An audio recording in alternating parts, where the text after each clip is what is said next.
Top news. TDP, Janasena, బీజేపీల ఉమ్మడి మేనిఫెస్టోపై CM Jagan కీలక వ్యాఖ్యలు చేశారు. సార్వత్రిక ఎన్నికల ప్రచారంలో భాగంగా అన్నమయ్య జిల్లా కలికిరి నియోజకవర్గంలో మంగళవారం ఏర్పాటు చేసిన సభలో ఆయన మాట్లాడుతూ కూటమి మేనిఫెస్టో విడుదలకు ముందు ఢిల్లీ నుంచి బీజేపీ అధిష్టానం చంద్రబాబుకు ఫోన్ చేసింది. మేనిఫెస్టోలో మీ ఫోటోలు పెట్టుకోండి, ప్రధాని మోదీ ఫోటోలు పెట్టొద్దని చెప్పారని ఆసక్తికర వ్యాఖ్యలు చేశారు. చంద్రబాబు హామీలు మోసమని వాళ్ళు గుర్తించారని, అందుకే మేనిఫెస్టో కాపీలపై మోడీ ఫోటో పెట్టేందుకు బీజేపీ ఒప్పుకోలేదని అన్నారు. కూటమిలోని ముగ్గురి ఫోటోలు మేనిఫెస్టో కాపీలపై పెట్టుకునే పరిస్థితి లేదని ఎద్దేవా చేశారు. అన్న ఉదాహరణ ఒక్కసారి మీరు 2014 ఎన్నికల్లోకి వెళ్లి చూస్తే మీకే అర్థమవుతుంది. ఆ ఎన్నికల్లో 2014 ఎన్నికల్లో ఇదే పెద్ద మనిషి చంద్రబాబు నాయుడు గారు రైతులను, పొదుపు సంఘాల అక్క చెల్లెమ్మలను ఈ 2 ఉదాహరణలు నేను చెబుతాను. తన మాటలు నమ్మి తనకు ఓటు వేస్తే ఆ తర్వాత ఏ రకంగా రైతన్నలు నష్టపోయారు, ఆ తర్వాత ఏ రకంగా నా అక్క చెల్లెమ్మలు నష్టపోయారు అన్న 2 ఉదాహరణలు మీ అందరి సమక్షంలో ఈ రోజు ఉంచుతాను.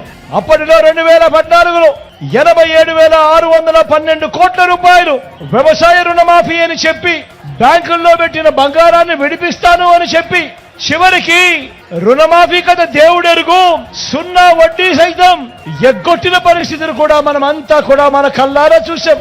3 సార్లు ముఖ్యమంత్రిగా చేశాడు. ఏ ఒక్క రోజు ఒక్క రూపాయి కూడా రైతన్నలకు పెట్టుబడికి సహాయంగా, రైతు భరోసాగా ఒక్క రూపాయి కూడా ఇచ్చిన పరిస్థితులు లేవు. మరి ఈ రోజు ఎన్నికలు వచ్చేసరికి జగన్ చేస్తా ఉన్నాడు కదా అని చెప్పి జగన్ కన్నా ఎక్కువ నేను చేస్తాను అని తాను చెప్తా ఉన్నాడు అనంటే ఏ స్థాయికి దిగజారిపోయాడో ఈ పెద్ద మనిషి అన్నది ఒక్కసారి జ్ఞాపకం చేసుకోమని అడుగుతా ఉన్నా. నా అక్క చెల్లెమ్మల కోసం ఈ 58 నెలల కాలంలో మీ జగన్, మీ బిడ్డ ఓ ఆసరాతో పాటు ఓ 0 వడ్డీ, ఓ చేయూత, ఓ కాపు నేస్తం, ఓ ఈబీసీ నేస్తం, నా అక్క చెల్లెమ్మల పేరిట 31 లక్షల ఇళ్ల పట్టాలు రిజిస్ట్రేషన్, అందులో నిర్మాణంలో ఉన్న 22 లక్షల ఇళ్ల నిర్మాణం, వారి పిల్లలకు చదువులకు తోడుగా ఓ జగనన్న విద్యా దీవెన, ఓ జగనన్న వసతి దీవెన, ఓ అమ్మ ఒడి నా అక్క చెల్లెమ్మలకు తోడుగా ఎప్పుడూ కూడా ఎవరు కూడా చూడని విధంగా, ఆలోచన కూడా చేయని విధంగా వారందరికీ కూడా మహిళా సాధికారతకు అర్థం చెబుతూ ఏకంగా చట్టం చేసి మరి నామినేటెడ్ పదవుల్లో, నామినేషన్ పై ఇచ్చే కాంట్రాక్ట్లలో 50% రిజర్వేషన్లు నా అక్క చెల్లెమ్మలకు చట్టం చేసి మరి చేసింది ఎప్పుడు అనంటే మీ బిడ్డ హయాంలోనే అని కూడా గర్వంగా ఈ సందర్భంగా చెప్తా ఉన్నా. అవ్వ తాతలకు, వితంతువులకు అందుతా ఉన్న పెన్షన్ ఇంటికే 3,000 రూపాయలు ఇస్తూ ఇంటికే వెళ్లి ఇవ్వడం మొదలైంది ఎప్పుడు అనంటే అది కేవలం ఈ 58 నెలల కాలంలో మీ బిడ్డ ముఖ్యమంత్రిగా ఉండగానే జరిగింది అని కూడా గర్వంగా కూడా చెప్తా ఉన్నా. ఆ అవ్వ తాతల పెన్షన్ కూడా ఎన్నికలకు 2 నెలల ముందు వరకు అప్పట్లో కేవలం 1,000 రూపాయల పెన్షన్ ఉంటే ఆ 1,000 రూపాయలు 3,000 చేసింది కూడా మీ బిడ్డ పాలనలోనే అని కూడా ఈ రోజు గర్వంగా కూడా తెలియజేస్తా ఉన్నాడు. ఆ చేసిన 3,000ను 3,500కు మీ బిడ్డ పెంచుకుంటూ పోతాడు అని కూడా మీ బిడ్డ గర్వంగా తలెత్తుకొని చెప్తా ఉన్నాడు. చంద్రబాబు నాయుడు గారు 14 ఏళ్లు ముఖ్యమంత్రిగా పరిపాలన చేశాడు కదా, 3 సార్లు ఆయన ముఖ్యమంత్రిగా పరిపాలన చేశాడు కదా, మరి ఏ రోజన్నా ఒక్క రోజైనా కూడా ఆ అవ్వా తాతల బాధలను, ఆ అవ్వా తాతల కష్టాలను ఈ పెద్ద మనిషి చంద్రబాబు నాయుడు ఏ రోజన్నా పట్టించుకున్నాడా అని అడుగుతా ఉన్నాను.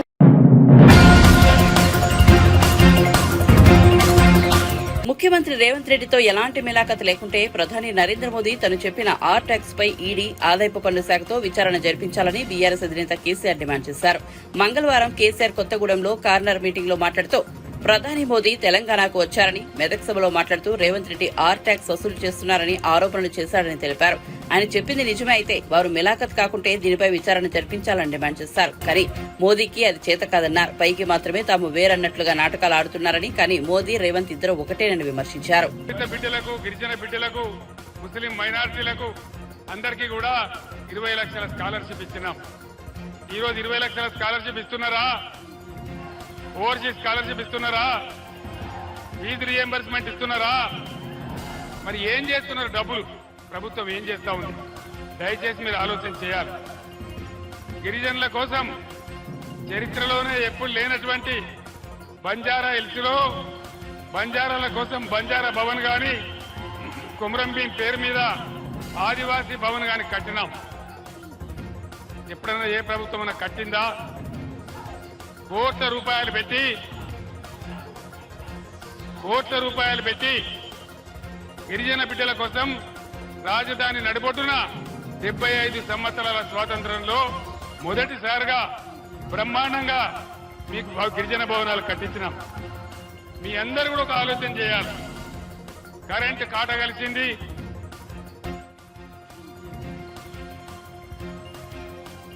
ఈరోజు ఇప్పుడు తీసి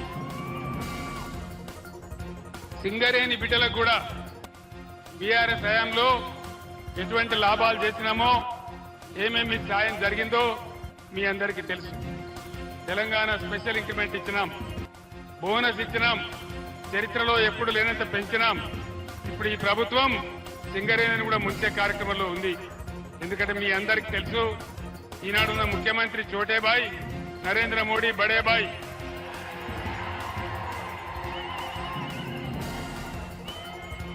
నేను ముఖ్యమంత్రిగా ఉన్నప్పుడు మనకు సింగరేణి బొగ్గు ఉండగా కూడా ఇదే నరేంద్ర మోడీ మీరు అదాని ఆస్ట్రేలియా నుంచి తెచ్చేటువంటి బొగ్గు దిగుమతి చేసుకోవాలి అని నా మీద పంచాయతీ పెట్టినాడు.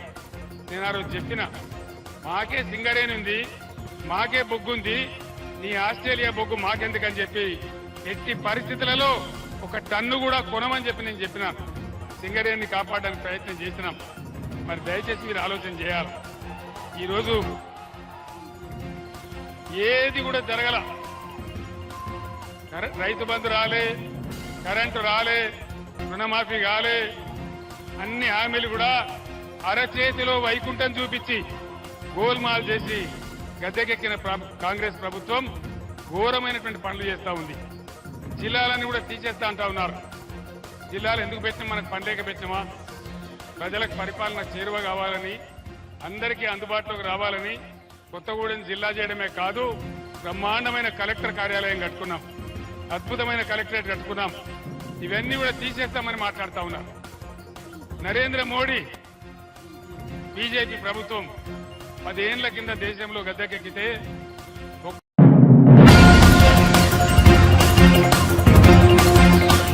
ప్రజాగలం సభలో టీడీపీ అధినేత చంద్రబాబు ఉత్సాహంగా ప్రసంగించారు. ఆంధ్ర ప్యారిస్ తెనాలికి చాలాసార్లు వచ్చాను, కానీ జనసంద్రోహాన్ని చూసిన తర్వాత మరింత హుషారుగా ఉందని అన్నారు. మే 13తో రాష్ట్రానికి సైకోపీడ వదిలించుకునేందుకు సిద్దంగా ఉన్నారా లేరా అని ప్రశ్నించారు.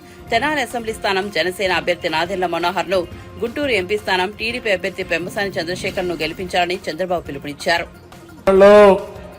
మా ఆడబిడ్డలు చూస్తున్నా, ఆంధ్ర ప్యారిస్ కి చాలా సార్లు వచ్చాను గాని ఈసారి నా జీవితంలో ఎప్పుడూ చూడని ఉత్సాహం చూస్తున్నా.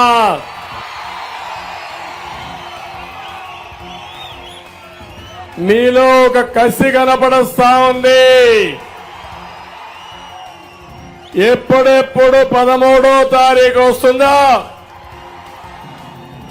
ఈ రాష్ట్రాన్ని పట్టి పీడిస్తున్న సైకోని వదిలించుకోవడానికి సిద్ధంగా ఉన్నారా లేదా? సిద్ధంగా ఉన్నామంటే చేతుల పైకెత్తండి. దారిలో వస్తామంటే నేను చాలా నిశితంగా పరిశీలించాను. చిన్న పిల్లలు, వాళ్ళ పేరు చెప్పలేరు గాని 2 వేళ్లు చూపించి, ఇప్పుడు ఆ పాపను చూశారు. ఆ తండ్రి ఎల్లో షర్ట్ వేసుకుని ఎల్లో కండువ కప్పి ఆ పాపను తీసుకొచ్చి దారిలో ఇలాంటి దృశ్యాలు నేను చూశాను. ప్రతి తల్లి తండ్రి, అవ్వ తాత మనవాళ్ళని తీసుకొచ్చి మనవరాళ్ళని తీసుకొచ్చి, చంద్రన్న ఈ పిల్లల భవిష్యత్తు నీ చేతుల్లో పెడుతున్నామని చూపిస్తున్నారు. దీనికంటే నాకు గాని పవన్ కళ్యాణ్కి ఏం కావాలో తమ్ముళ్ళు అని మిమ్మల్ని అడుగుతున్నా. ఈ రోజే నేను పవర్ స్టార్ పవన్ కళ్యాణ్ గారు, బీజేపీ నాయకుడు సిద్ధార్థనాథ్ సింగ్ గారు ఎన్నికల మేనిఫెస్టో రిలీజ్ చేశాం. ఏం తమ్ముళ్ళు మీరు వినుంటారు, టీవీల్లో చూసుంటారు. మన మేనిఫెస్టోకి సైకో మేనిఫెస్టోకి పోలుకుందా తమ్ముళ్ళు అని అడుగుతున్నా. లేదంటే గట్టిగా చెప్పండి, చప్పట్లు కొట్టి లేదు అని. ఒక బాధ, ఒక ఆవేదన ఉంది. మీరందరూ నిర్ణయించారు ఇక్కడ మనోహర్ గారిని ఎమ్మెల్యేగా శాసనసభ పంపించడానికి, చంద్రశేఖర్ ని పార్లమెంట్ కి పంపించడానికి. కానీ మిమ్మల్ని అందరినీ చూసినప్పుడు నాకు అనిపిస్తుంది 5 సంవత్సరాలు మీరు ఎంత నష్టపోయారంటే అవకాశాలు కోల్పోయారు, ఆదాయాన్ని.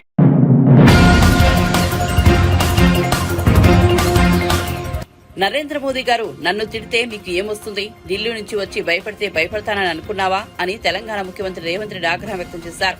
బాలాపూర్లో నిర్వహించిన రోడ్ షోలో ఆయన మాట్లాడుతూ తెలంగాణకు మోదీ ఏమీ ఇవ్వలేదని చెప్పేందుకు ప్రతి చౌరస్తాలో గాడిద గుడ్డు ఫ్లెక్సీలు పెడదామని పిలుపునిచ్చారు.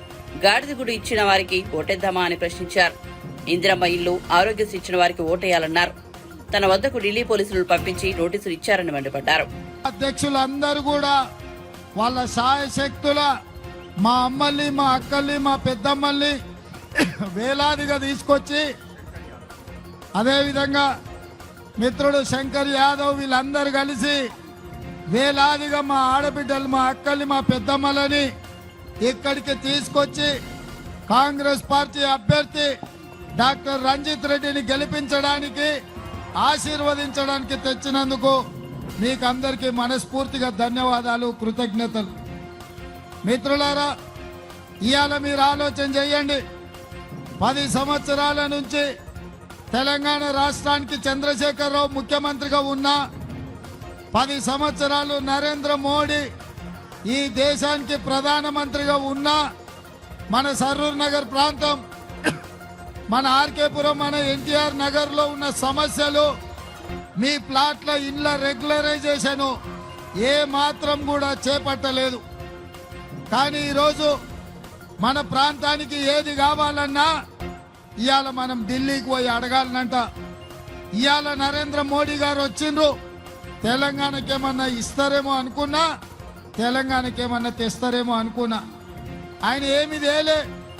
ఆయన కోట్ల రూపాయలు ఖర్చు పెట్టి 7 విమానాలు వేసుకొని వచ్చి తెలంగాణ మీదకి వచ్చి నన్ను తిట్టిన తిట్టు తిట్టకుండా తిట్టిపోయిందయా. నన్ను తిట్టనిక నరేంద్ర మోడీ గారు రావాలనా? నిన్న మన చంద్రశేఖరరావు అదే పని చేస్తున్నాడు కదా. లేకపోతే మీ కిషన్ రెడ్డి, మీ విశ్వేశ్వర రెడ్డి ఇక్కడ అదే పని చేస్తున్నాడు కదా. 10 ఏళ్లు ప్రధానమంత్రిగా ఉండి 2 కోట్ల ఉద్యోగాలు ప్రతి సంవత్సరం ఇస్తా అన్నావు. 10 ఏళ్లలో 20 కోట్ల ఉద్యోగాలు ఇవ్వాలి, ఒక్క ఉద్యోగం ఇయ్యలే. రైతుల ఆదాయం 2 చేస్తా అన్నాడు, కానీ రైతులను వేలాది మందిని కాల్చి చంపిండు.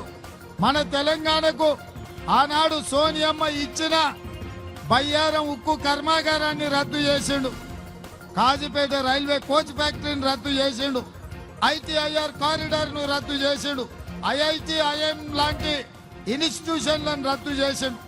తెలంగాణకు తీరని అన్యాయం చేసిండు. ఇదే కాదు, నాగోల్ నుంచి ఎల్బీ నగర్, ఎల్బీ నగర్ నుంచి హయత్ నగర్, ఎల్బీ నగర్ నుంచి ఓవైసీ హాస్పిటల్, ఓవైసీ హాస్పిటల్ నుంచి చాంద్రాయన్ గుట్ట, చాంద్రాయన్ గుట్ట నుంచి P7 రోడ్, అక్కడి నుంచి ఎయిర్పోర్ట్ కు మెట్రో రైలు అడిగినాం, మనకు మెట్రో రైలు ఇయ్యలేదు. అదే విధంగా చందానగర్ నుంచి BHL రామచంద్రాపురం వరకు అడిగినాం, మెట్రో రైలు ఇయ్యలేదు. హైటెక్ సిటీ నుంచి ఫైనాన్షియల్ డిస్ట్రిక్ట్ వరకు అడిగినాం, మెట్రో రైలు ఇయ్యలేదు.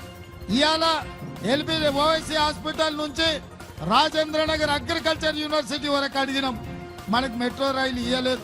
మన Musi river development front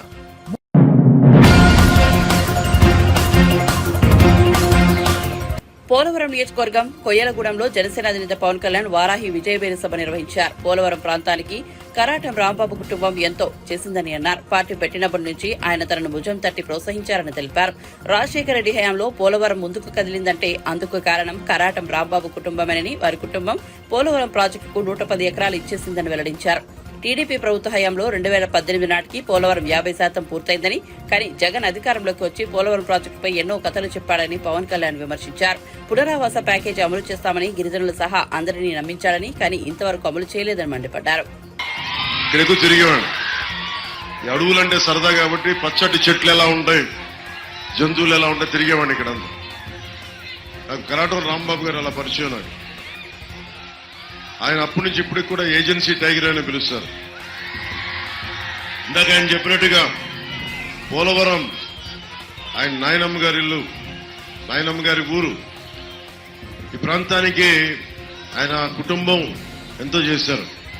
hospitals కానీ, డిస్ట్రిక్ట్ కోఆపరేటివ్ బ్యాంక్స్ కానీ, ఆయన ముఖ్యంగా గిరిజన ప్రజానీకానికి ఆయన చేసిన సేవలు మర్చిపోలేవు.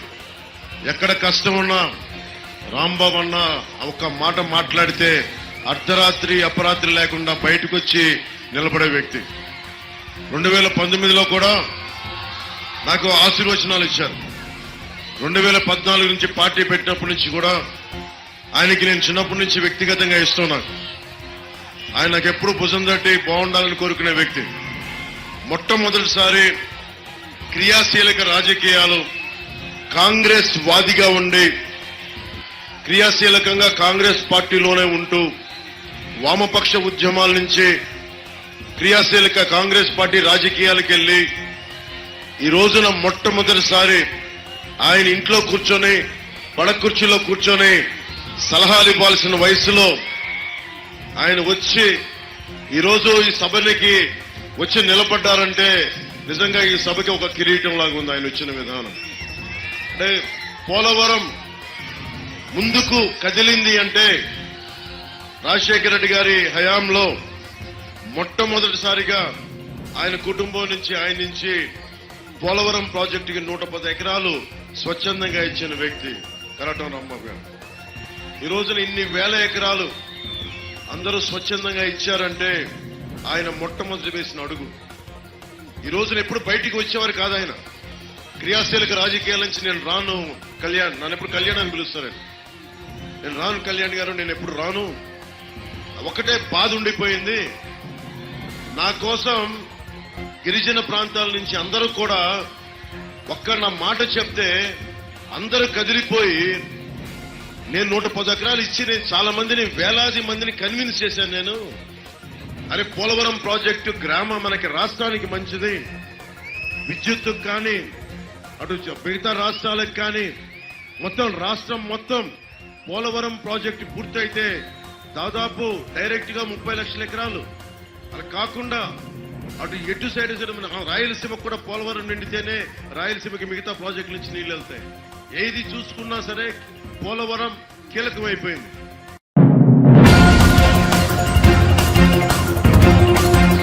కూటమి మేనిఫెస్టో విడుదల చేయడం తెలిసిందే. ఈ కార్యక్రమంలో చంద్రబాబు, పవన్ కళ్యాణ్ మేనిఫెస్టో విడుదల చేయగా బీజేపీ నేత సిద్ధార్థనాథ్ సింగ్ ఓ పక్క నిల్చున్నారు. మేనిఫెస్టోపై చంద్రబాబు, పవన్ ఫోటోలు మాత్రమే ఉన్నాయి. దీనిపై వైసీపీ మాజీ మంత్రి పేర్ని నాని స్పందించారు. కూటమి సర్కస్ మొదలైందని ఎద్దేవా చేశారు. చంద్రబాబు తీసుకొచ్చిన మేనిఫెస్టోతో సంబంధం లేదని బీజేపీ చెప్పకనే చెప్పిందని అన్నారు. చంద్రబాబు, పవన్ ఇవాళ చెప్పిన మాటల ఆచరణ సాధ్యం కాదని బీజేపీకి అర్థమైందని, అరచేతిలో వైకుంఠం చూపించే మాటలతో కూటమిలో ఒక సభ్యుడు దూరం జరిగాడని పేర్ని నాని వ్యంగ్యం ప్రదర్శించారు. కూటమి మేనిఫెస్టో అంటున్నా దానిపై 2 ఫోటోలు మాత్రమే కనిపిస్తున్నాయని, 3వ ఫోటో ఏమైందని ఎత్తిపొడిచారు. ప్రతి ఆడపిల్లకి 25,000 రూపాయలు ఫిక్స్డ్ డిపాజిట్ చేస్తాం. చేశామా? ఎంతమందికి చేశాం?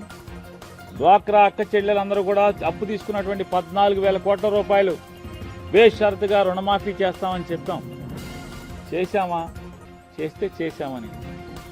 రైతులకు రుణమాఫీ 84,000 కోట్ల రూపాయలు రైతులు తీసుకున్నటువంటి అప్పులు, లేదా రైతులు వ్యవసాయ అవసరాల కోసం వాళ్ళ ఇంట్లో భార్య పిల్లల నగలు కుదువు పెడితే బ్యాంకులో, ఆ బ్యాంకులో నగలు కూడా వసూలు చేసి తీసుకొచ్చి ఇస్తామని హామీ ఇచ్చాం.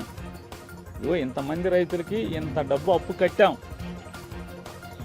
అని ఒక్క మాట అంటే ఒక్క మాట పాత మేనిఫెస్టో చూపించి, అదే ముగ్గురం మేము మళ్ళీ వస్తున్నాం, ఇన్ని హామీలు ఇచ్చాం, ఇన్ని నెరవేర్చాం, మళ్ళీ హామీలు ఇస్తున్నాం అని చెప్పని చెప్పేటువంటి సత్తా, చెప్పేటువంటి నిజాయితీ లేదు.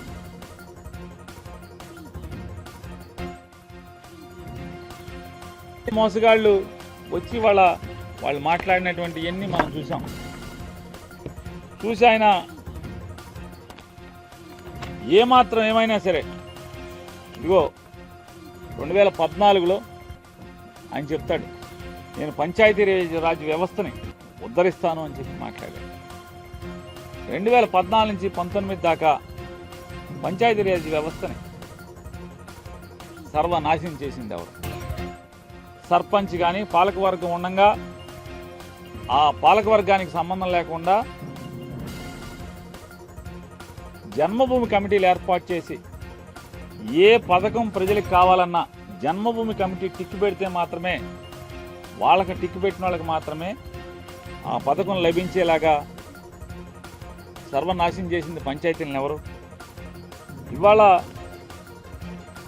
ఎన్డీఏలోకి భారతీయ జనతా పార్టీ నాయకత్వంలో నడుస్తున్నటువంటి నేషనల్ డెమోక్రటిక్ అలయన్స్లోకి ఆయన చెప్తూ చాలా గర్వంగా చెప్పాడు, నేను ఈ రాష్ట్ర అవసరాల కోసం మాత్రమే భారతీయ జనతా పార్టీతో కలిశాను, ఈ రాష్ట్రం బాగు చేయడానికి మాత్రమే అని చెప్పాను. వాళ్ళు ఇచ్చినటువంటి ఈ మేనిఫెస్టోలో ఈ రాష్ట్రాన్ని బాగు చేయడానికి ఏం పెట్టారు? ఎన్డీఏ మీరు భారతీయ జనతా పార్టీ పవన్ కళ్యాణ్ ముగ్గురు కలిసి ఈ రాష్ట్రాన్ని ఉద్ధరిస్తానికి మాత్రమే నేను భారతీయ జనతా పార్టీతో కలిశానని చెప్పి మాట్లాడారు. ఏమి ఇచ్చావు దీంట్లో? ప్రత్యేక హోదా ఇచ్చావా? రైల్వే జోన్ ఇచ్చావా? ఎక్కడన్నా విభజన హామీలో ఉన్నటువంటి ఒక పోర్టు నిర్మాణం ఎక్కడన్నా రాశావా? లేదు కడప స్టీల్ ప్లాంట్ కడతా అని చెప్పావు, దాని గురించి ఏమైనా రాశావా? లేదు విశాఖ స్టీల్ ప్లాంట్ని అమ్మేయకుండా వేలమేయకుండా మేము దాన్ని నిలబెడతామని ఏమన్నా రాశారా? ఎందుకు ప్రజలకు చెప్పరా మీరు?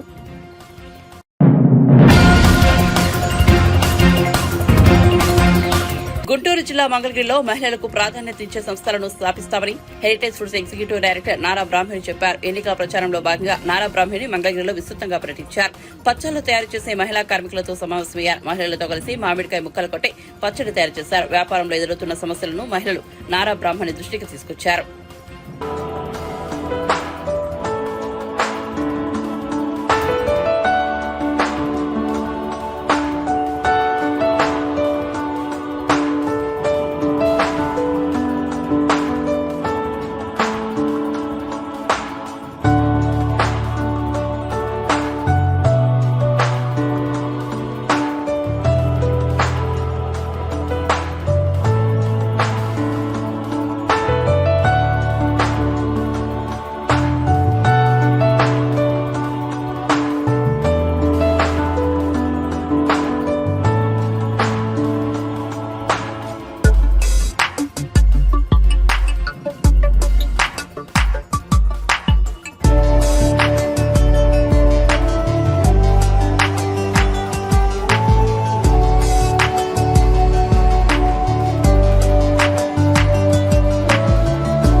చాలా ఆనందంగా ఉంది.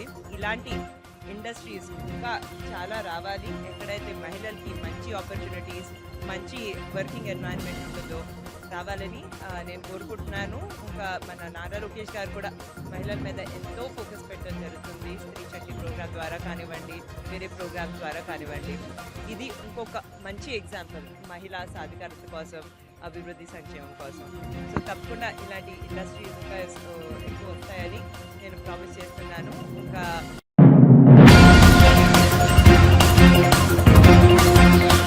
పిల్లల భవిష్యత్తును దృష్టిలో పెట్టుకుని ఏపీలో కూటమి ప్రభుత్వాన్ని ఎన్నుకోవాలని బీజేపీ నాయకురాలు ఖుష్బు ఓటర్లను కోరారు. అనకాపల్లి పార్లమెంట్ కూటమి అభ్యర్థి సీఎం రమేష్ తరపున ఆమె ఎన్నికల ప్రచారం నిర్వహించారు. ఈ సందర్భంగా ఆమె మాట్లాడుతూ సీఎం రమేష్ ఎంపీగా గెలిస్తే కేంద్ర మంత్రి అవుతారన్నారు. ఈ ఎన్నికల ద్వారా జనసేన అధినేత పవన్ కళ్యాణ్ తో పనిచేసే అవకాశం రావడం సంతోషకరమన్నారు. సభ్యులు మాట్లాడంటే సరదాగా మాట్లాడతాను, కానీ రమేష్ గారు, మాధవ్ గారు మాట్లాడలాగా నాకు సరదాగా రాదు.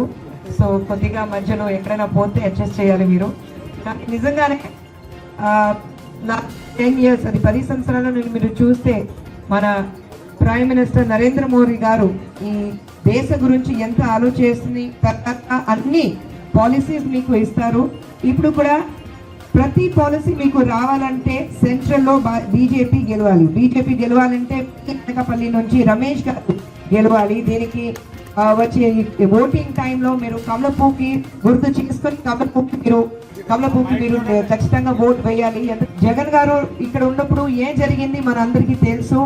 ఆయన వచ్చిన తర్వాత ఇప్పుడు ఈ రోజు పొద్దున చూసాను నేను 2035 వరకు నేను ఉంటే ఇంత చేస్తాను, ఇంతవరకు మీరు ఉన్నారు, 10 సంవత్సరాలు మీరు ఏం చేస్తారని అడిగితే అది దీనికి మటుకు వాళ్ళకి జవాబు రాదు, ఏం చేయలేదు.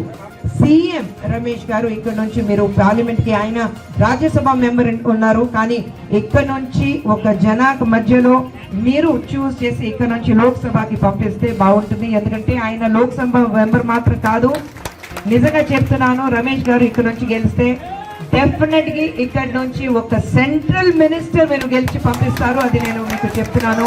సో అనకాపల్లి నుంచి ఒక సెంట్రల్ మినిస్టర్ మీకు ఇంకా పని ఈజీగా అయిపోతుంది. ఒక మెంబర్ ఆఫ్ పార్లమెంట్ కాకుండా ఒక సెంట్రల్ మినిస్టర్ ఆగా మీరు ఇక్కడ నుంచి రమేష్ గారు పంపిస్తారు. అలాగే ఇప్పుడు మీకు అసెంబ్లీ ఎలక్షన్స్ ఉంది. జనసేన అండ్ తెలుగుదేశం పార్టీ, జనసేనలో రామకృష్ణ గారు ఉన్నారు. సో అది అన్ని మీరు కలిపి దయచేసి గాజు గ్లాస్ ఉంది, ఆ సింబల్ ఉంది. అసెంబ్లీ ఎలక్షన్ లో గాజు గ్లాస్ కి మీరు ఓటు వేయండి. అన్ని చేతిలో ఆ గ్లాస్ ఉంది చూడండి, ఆ గ్లాస్ చూసి మీరు ఓటు వేయండి. అసెంబ్లీ ఎలక్షన్ కి, పార్లమెంట్ ఎలక్షన్ కి రమేష్ గారిని గెలవాలి. మీకు తెలుసు, నేను మాత్రం కాదు, మీరు అందరూ పవర్ స్టార్ ఫ్యాన్స్ ఇక్కడ. సో పవర్ స్టార్ తో పని చేయడానికి నాకు అవకాశం దొరికింది. వెరీ సింపుల్ మ్యాన్, అస్సలు మాట్లాడు, ఒక 2 words మాట్లాడుతున్నాను, బాగున్నారా, బాగున్నానండి, అంతే. కానీ ప్రజలకి సేవ చేయడానికి కింద దిగి అన్ని పని చేస్తారు. సో అలాగే ఈ బీజేపీ ఎన్డీఏ మీరు ఈ అలయన్స్ చూస్తే ఎలాగే ఉంది, మీకోసం పని చేయడానికి మేమందరూ వస్తున్నాం, చేస్తూనే ఉంటాం. ఇప్పుడు కాదు, ఎప్పుడైనా మీకోసం ఇక్కడ ఉంటాం.